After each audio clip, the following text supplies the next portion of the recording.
Des parents qui exploitent leurs enfants jumeaux dans la rue, l'association Jumeaux et Plus de Côte d'Ivoire veut mettre fin à ce phénomène. Enfin, plus de 100 000 opposants togolais ont participé récemment. Ils ont participé à des manifestations pour réclamer le départ du président Faure Gnassingbé. Mais pourquoi une telle colère? On en parle également ce soir. Bienvenue, bonsoir à tous. Nous ne voulons plus voir des enfants jumeaux mendier dans les rues en Côte d'Ivoire. Appel lancé récemment par l'association Jumeaux et Plus. Cette structure déplore en effet l'attitude de certaines mères, de certains parents qui utilisent leurs enfants jumeaux pour mendier aux abords des grandes artères et feux tricolores. Les dirigeants de l'association Jumeaux et Plus sont au micro de Moussa Konaté. Les jumeaux. Deux individus ayant partagé le même utérus pendant une grossesse. Après leur naissance, la complicité naît et demeure entre les jumeaux. C'est le cas des sœurs Koki. Bon, on a pratiquement les mêmes avis. On pense souvent de la même manière aussi. Je peux avoir une idée, même quand l'idée n'est même pas avancée, avant que je ne sorte l'idée, elle automatiquement dit « Ah, mais je pensais à ça aussi ». Donc on a pratiquement les mêmes choses. On est beaucoup ensemble, on est beaucoup complices. Et depuis notre naissance, on a pratiquement fait toutes les choses de la même manière. On a fait les mêmes classes jusqu'à au secondaire qu'on s'est séparés un peu. Mais on s'est retrouvés encore ensemble. Il y a vraiment une complicité, il y a l'entente entre nous et on a tout en commun. Chez ma soeur, moi je peux dire que j'aime tout. Sincèrement, quand souvent il y a des histoires, si je me fâche avec elle, c'est peut-être 5 minutes et puis après ça roule. Parce que je me dis que c'est ma soeur, je ne peux pas me fâcher avec elle. C'est comme si je me fâchais avec moi-même. Voilà, donc il n'y a pratiquement pas d'histoire avec elle. J'aime tout chez elle. Si elle apprécie quelque chose, ça veut dire que j'apprécie aussi. Je n'ai pas de critiques à faire parce que je me dis qu'on est pareil. C'est toujours une joie pour les parents de voir naître deux bébés. Mais élever deux bébés n'est pas chose facile. Si tu n'es pas beaucoup patient, tu ne peux pas vivre avec eux. Parce qu'ils ont aussi un petit caractère qu'ils ont en eux aussi. Donc, en fonction de ça, tu dois être patient. Et si tu n'es pas patient, tu ne pourras pas. Quand tu es seul, là, c'est pas facile. Moi, j'étais seule, bon, ça m'a beaucoup fatiguée. Maintenant, là, comme elles sont en train de marcher, je vois que ça va maintenant. Le plus souvent, les jumeaux sont exposés dans les rues. On les utilise pour la mendicité. Selon certaines mères, c'est la tradition qui demande que les enfants jumeaux, étant issus d'un miracle, symbole de miracle, devraient aller se présenter devant la population pour qu'ils profitent de dons, de cadeaux et tout ça. D'autres raisons est d'ordre économique. Voilà. Aujourd'hui, ça devient plus de l'ordre économique parce que deux enfants, 3 enfants en même temps, ce n'est pas évident et donc elles ont besoin de soutien. Nous demandons aux responsables culturels, c'est-à-dire religieux, les chefs traditionnels, les chefs politiques, d'expliquer qu'aujourd'hui, il n'est plus bienséant de mettre les enfants sur la route parce qu'ils sont exposés à des risques de maladie, des risques sanitaires. Rien ne doit justifier la présence des jumeaux dans la mendicité. C'est le combat de l'association des Jumeaux et Plus de Côte d'Ivoire. Nous avons créé cette association, c'est pour se connaître, s'organiser, s'entraider et surtout lutter contre le phénomène des enfants jumeaux utilisés dans la rue pour la mendicité. Le constat que nous avons fait, c'est qu'un enfant jumeau, c'est une grâce de Dieu. Mais quand il est utilisé dans la rue, en train de quémander, pour nous c'est méchant. C'est méchant parce que la place d'un enfant se trouve à l'école et non dans la rue. Parce qu'un enfant qui a une éducation de la rue est un danger pour la société. Il existe deux types de jumeaux, les monozygotes ou les vrais jumeaux et les dizygotes, les faux jumeaux. Selon des statistiques, le nombre de jumeaux est triplé dans le monde est estimé à environ 125 millions, soit 1,9% de la population. Et seulement 10 millions sont de vrais jumeaux. Fini les vacances pour les écoliers et élèves de Côte d'Ivoire. Demain, lundi 11 septembre 2017, c'est la rentrée des classes.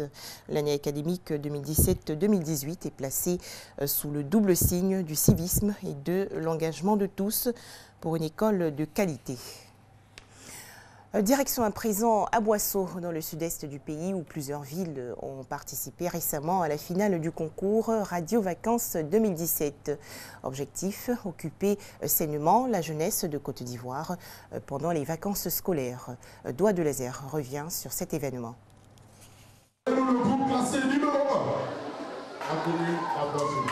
À Boisseau, Vainqueur des disciplines crack et warrior du concours Radio Vacances 2017.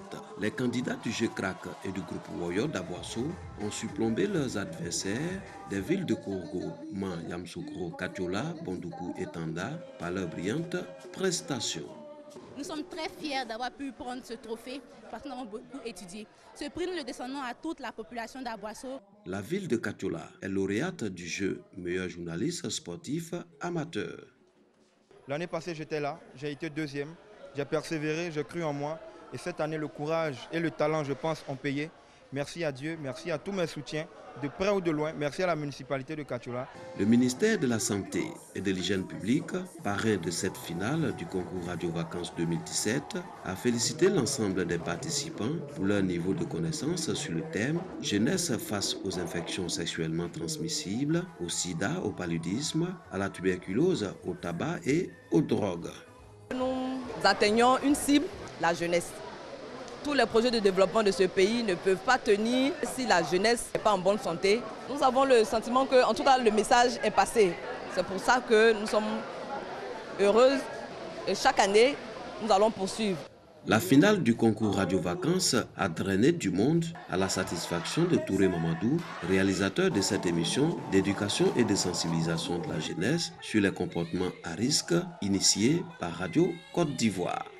Ce que je voudrais que les uns et les autres retiennent, c'est ce que les jeunes ont bien pu apprendre, à savoir chercher à se protéger face à ces pandémies qui minent notre environnement. Les acteurs de la santé et de l'hygiène publique de Côte d'Ivoire, les autorités politiques et administratives, les jeunes et étudiants ont tous pris du plaisir à suivre religieusement les prestations des candidats en compétition dans une ambiance conviviale. Rendez-vous en 2018 pour une autre édition du concours Radio Vacances.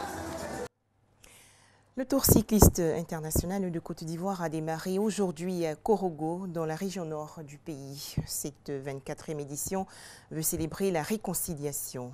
84 participants provenant de 12 pays d'Afrique et d'Europe vont donc sillonner les routes du pays.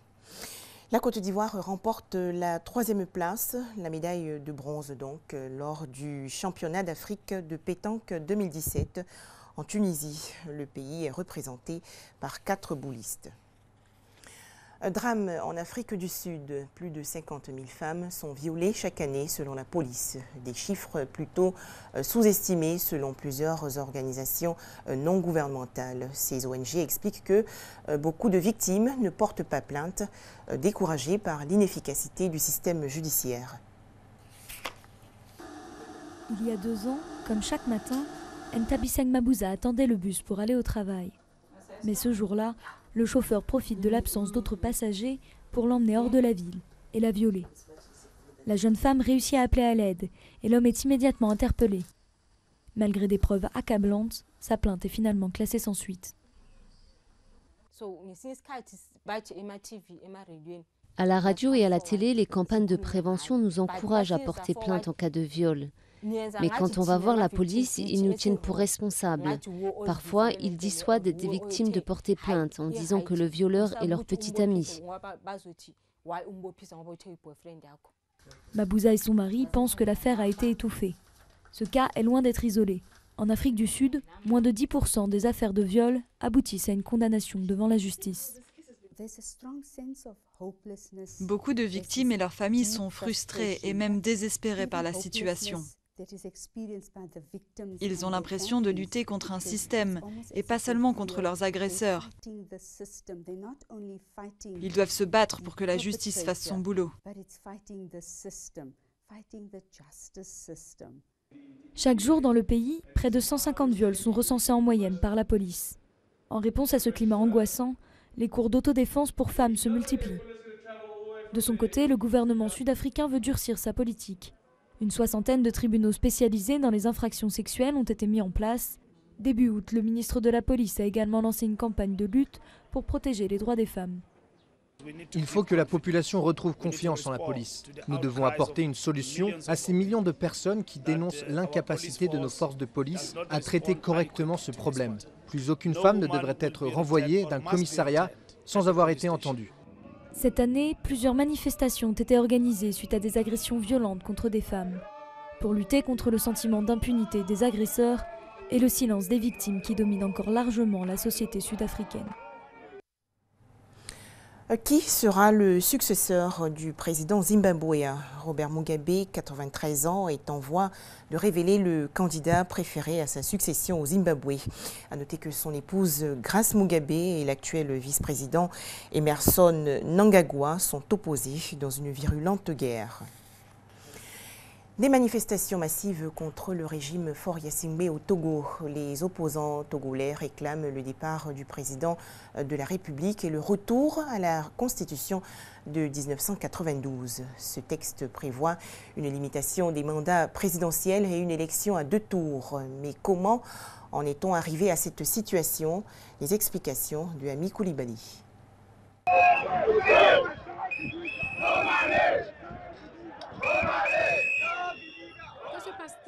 Au Togo. Depuis quelques mois, le Togo est secoué par des manifestations. Les manifestants réclament une alternance politique et des réformes constitutionnelles, notamment la limitation des mandats présidentiels à 2, un scrutin à 2 tours, et ils protestent contre le régime du président Faure-Gnassingbé. Jean-Pierre Fabre, le chef de file de l'opposition, demande la démission du président Faure-Gnassingbé et l'instauration d'une transition. Quelles sont les raisons profondes de ces manifestations? Le président Faure-Gnassingbé a succédé à son père, le général Gnassingbé Adema, il y a 12 ans à la présidentielle de 2005 avec l'appui de l'armée, ce qui avait entraîné de violentes manifestations et une féroce répression. Il a ensuite été réélu en 2010 et en 2015 lors de scrutins très contestés par l'opposition. Le général Gnassingbé Adema lui-même est resté au pouvoir près de 40 ans. Qui est à la base de ces manifestations? Les manifestations des 6 et 7 septembre dernier avaient été lancées par une coalition de l'opposition togolaise, CAP 2015, le groupe des 6 et le Parti national panafricain PNP, rejoint par plusieurs partis mineurs. Mercredi, une marée humaine, plus de 100 000 selon Amnesty International, 1 million selon des opposants, avait déjà défilé dans la capitale togolaise, véritable démonstration de force pour une opposition qui a longtemps échoué à parler d'une seule voix. Les échauffourées entre les manifestants et les forces de l'ordre la nuit de jeudi à vendredi ont fait au moins 2 morts selon l'opposant togolais Achandam Tikpi. L'opposant Jean-Pierre Fabre parle d'un bilan non vérifié de 2 morts lors des manifestations. Comment a réagi Faure-Gnassingbé? Le président Gnassingbé ne s'est pas exprimé depuis le début du mouvement et la présidence, contactée à plusieurs reprises par l'AFP, n'a pas donné suite. Jeudi soir encore, tous les accès à Internet étaient coupés à travers le pays et les communications téléphoniques très sporadiques. Le gouvernement avait tenté de jouer l'apaisement mardi à la veille des rassemblements en annonçant une réforme constitutionnelle concernant la limitation des mandats et le mode de scrutin. Quel avenir donc pour le Togo? À l'issue du Conseil des ministres du 5 septembre dernier et pour faire suite à l'annonce de l'adoption de l'avant-projet de loi relatif aux réformes, le Parlement a été convoqué ce mardi 12 septembre pour étudier le texte. L'opposition a désormais l'opportunité de procéder à la réforme constitutionnelle qu'elle réclame. Le ministre de la fonction publique, Gilbert Bawara, relève l'impossibilité pour le parti au pouvoir d'opérer seul les réformes. L'Union pour la République, UNIR, ne dispose en effet pas de la majorité qualifiée des 4/5 au Parlement pour une révision constitutionnelle. Les regards sont à présent tournés vers l'opposition parlementaire pour voir si elle soutiendra le projet de loi du gouvernement. Pour terminer, rappelons que demain, lundi 11 septembre 2017, les écoliers et élèves de Côte d'Ivoire vont effectuer leur rentrée scolaire. La reprise des cours 2017-2018 est placée sous le double signe du civisme et de l'engagement de tous pour une école de qualité. Très bonne suite des programmes sur RTI2.